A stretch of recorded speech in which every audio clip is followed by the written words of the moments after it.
So in chapter 3, it went over gender roles. One part that struck me was on page 77 when it was explaining different ideologies of men's and women's roles. This struck out to me because I lived in a household with three generations in my family. So my parents, my grandparents, and my great-grandparents. I noticed that members of my family that are from the older generations are more often to strongly believe in the traditional gender ideology where men are the breadwinners and women stayed home and took care of the kids.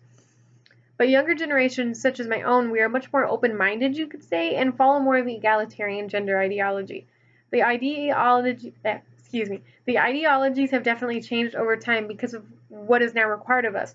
Most families don't make enough for only one parent to be working. Both parents need to be working in order to support the family. The middle generation, that is my parents, are a bit of both. They're in the middle.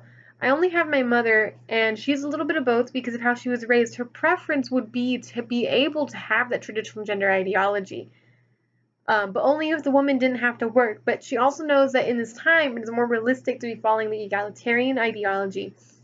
She worked her entire life because she had my eldest sister when she was 17 years old.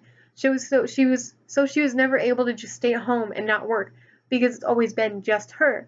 Whereas my grandmother didn't have to work and neither did her mother, and they were both stay-at-home moms, but they both had husbands, so that could also be a difference. But I think realistically, it's difficult to have a traditional gender ideology, and most women want to work. We want a career, which is also very important in this generation.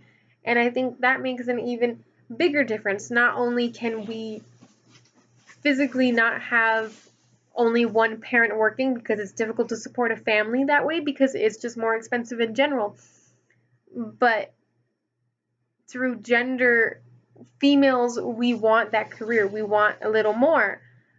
Men have always had that opportunity, whereas women don't. So in this generation, we especially follow the egalitarian gender ideology because women do want that. We want more of a career. We want jobs. We want to work. We don't want to be stay-at-home moms.